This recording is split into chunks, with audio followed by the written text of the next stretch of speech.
Welcome to the Rap Delites podcast, home of organic hip-hop commentary. No gossip, no cultural appropriation, no gentrification. Just pure dialogue from kings and queens who love DJing, MCing, breaking, and graffiti. All right. Do you, ladies and gentlemen, know who Tracy Lauren Morrow is? Tracy Lauren Morrow. He's our artist of the week. Oh, I don't know that man. Our artist of the week is Tracy Lauren Morrow, also known as, or better known as, Ice-T. Shit! You got no music to cue up? I got plenty of Ice-T music. Come on. 6 in the morning, police at my door. Fresh Adidas. That's a good one.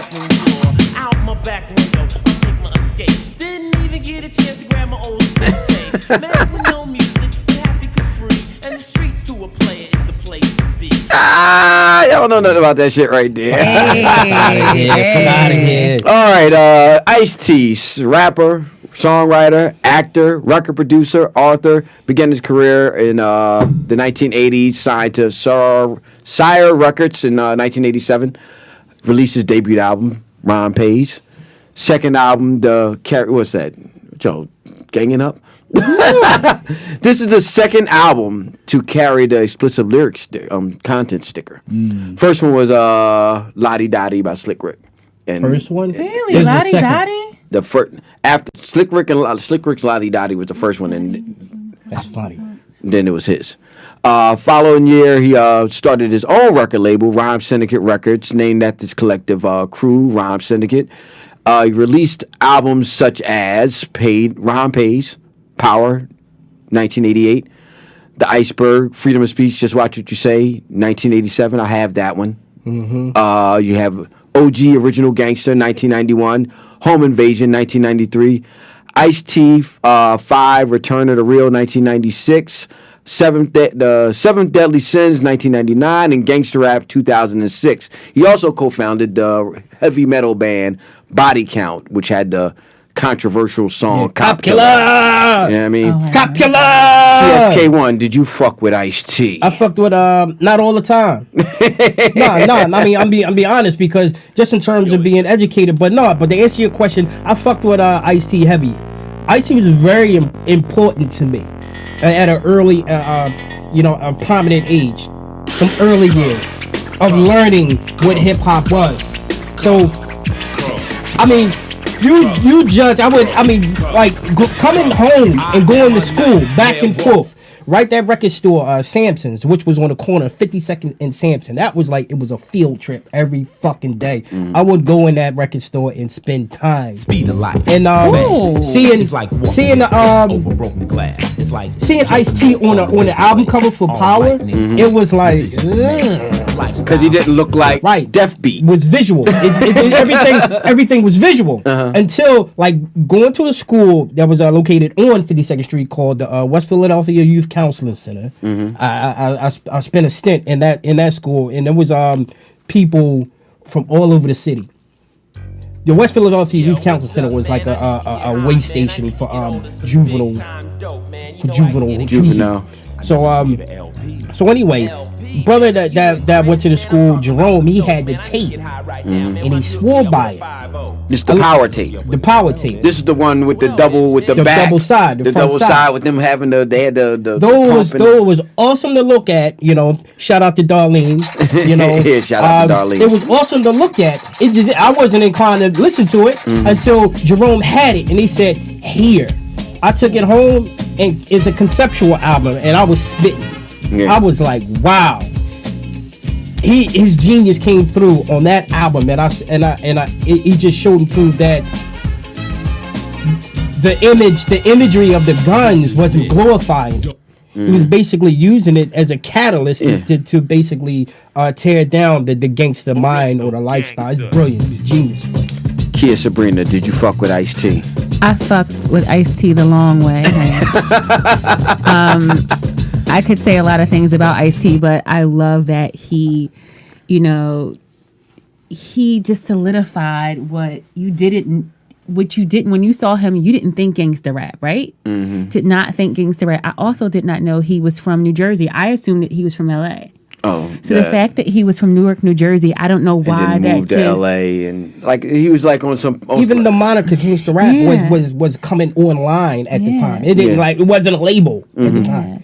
And then when I saw he played the officer in New Jack City. Oh yeah. What was the cop name? What was his name in that? Scotty. Scotty and Pookie. Scotty, they gonna kill me. Scotty and Pookie, like I fuck with him the long way when he was the officer. I'm like, damn, he can rap, he can spit. Can act. Exactly. Remember Trespass? Yeah. No, it wasn't Ricochet. Yeah. Both of them. No, both of them. Using both of them. He did Ricochet with Denzel Washington, and then Trespass. And he was doing it. Yeah. And this was before it was popular. Yeah. This is before you got Will Smith and Bad Boys and Queen Latifah and Living Single and all that kind of stuff. It wasn't really popular. And then on top of that, you had this guy who was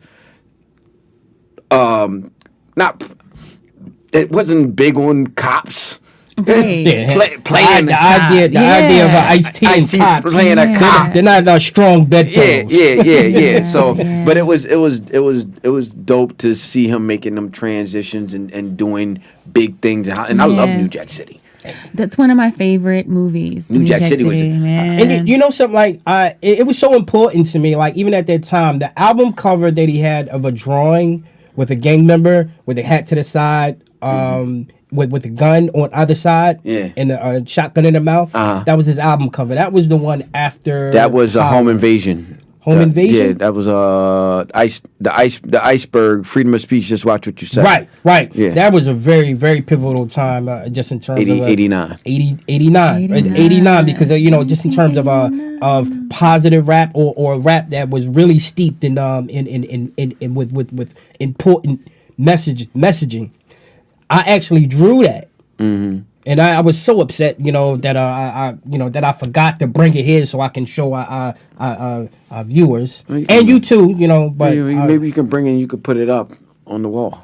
You know what I mean? Yeah, I'll bring it. Yeah. I'll bring it. You know Something what I mean? like that. Sorry, not for you listeners, but people, those of you viewing, y'all can check it out. See it. I'll bring it next. But I fucked with. And I'll post it. I'll post it on our Facebook and my IG. Y'all can check it out. I fucked with Ice-T because he was giving you the cautionary tale.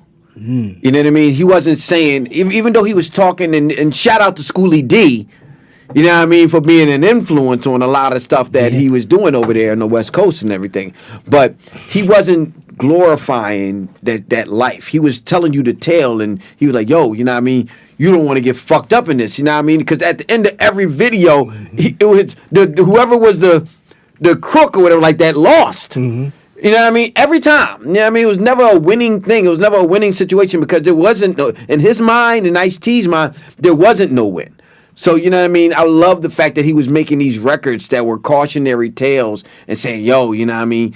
I'm Ice-T. Right. And I ain't got no reason to lie to you. Like, it was, then you seen him, and what was that, Breaking?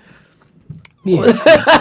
Back in the day. He was in Breaking? Yeah, he was in I Breaking. love fucking Breaking. Yeah, he was in there. That was his Breaking first. That was like 1 and that was his first movie role. He also spent time in the military. Oh yeah, United States I heard Army. about that. I heard about United that. States Army, and not just as a enlisted. I mean, he did enlist, but he went on. I don't know if he got his Ranger tab, but he went to Ranger school. Oh, that's a big fucking dick. Yeah, you know what I mean. Yeah.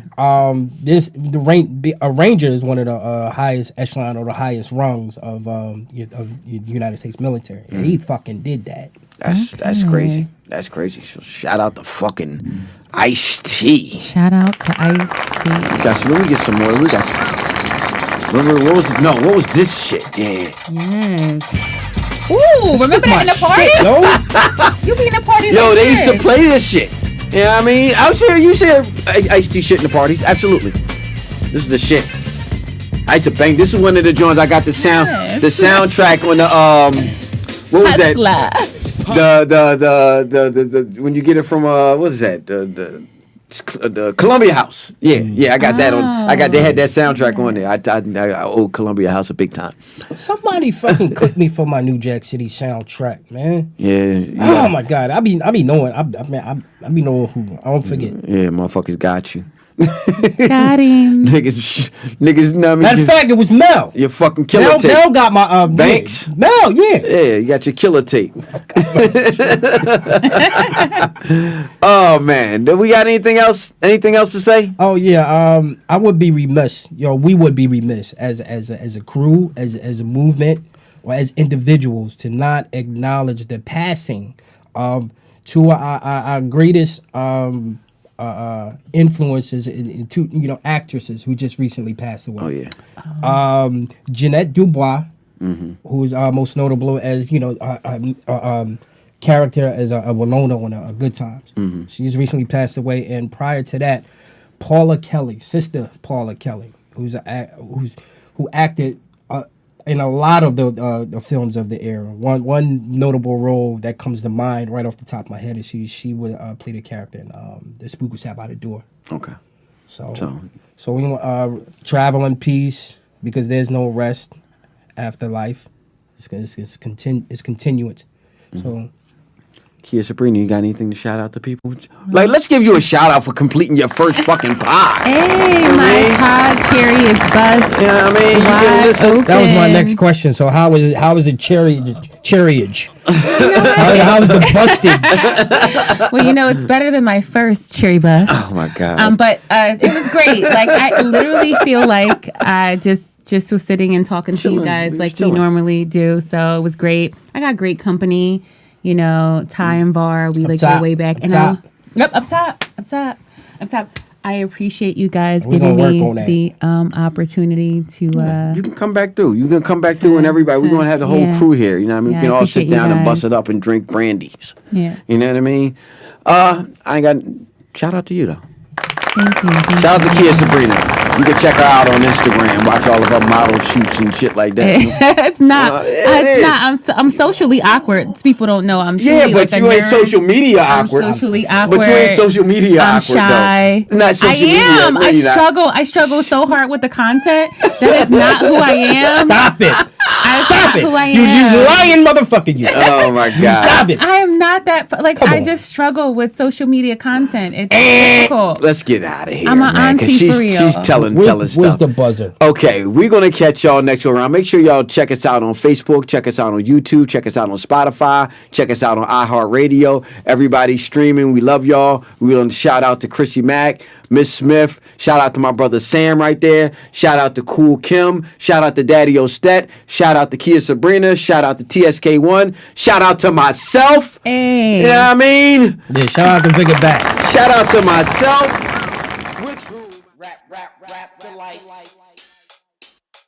Rap Delites.